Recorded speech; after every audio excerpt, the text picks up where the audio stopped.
एक बार जननी अनवाए। ये लीला देखो, छोटे से हैं राम जी, मैया कौशल्या ने स्नान कराया, श्रृंगार कराया और पालने में सुला दिया और सोचा राम जी सो जाएं तब मैं भगवान की पूजा के लिए जाऊं। तो राम जी सो गए।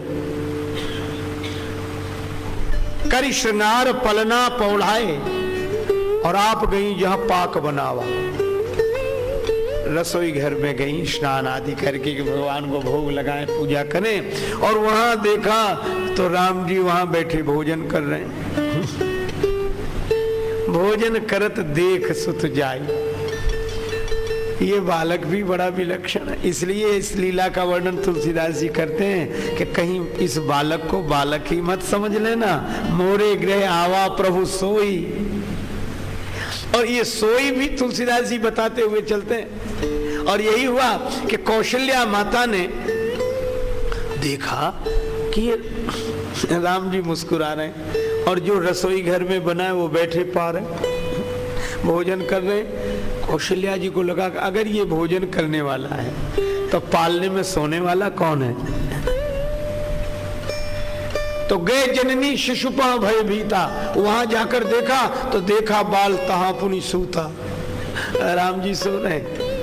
फिर आकर देखा तो फिर वही दृश्य, यहाँ भोजन कर रहे हैं, वहां सोते हुए दिखाई दे रहे हैं। तो यहाँ वहां दुई बालक देखा, दो बालक दिखाई पड़े।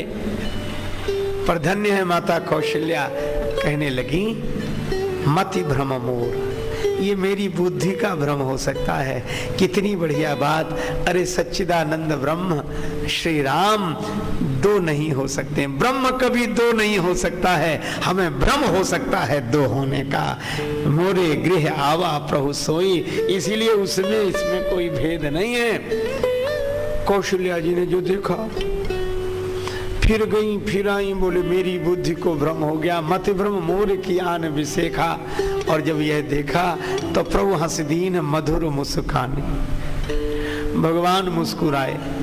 और जब मुस्कुराए तो भगवान का मुख खुला तो मुख में ही कौशल्या माता ने सब कुछ देख लिया। दिखरावा माता ही निज अद्भुत रूप अखंड, भगवान अखंड है। ऐसा नहीं कि निराकार अलग और साकार अलग, सगुण अलग निर्गुण अलग, वे तो अखंड हैं। बालक होकर भी वे ब्रह्म हैं। यही तुलसीदास जी महाराज का संदेश है।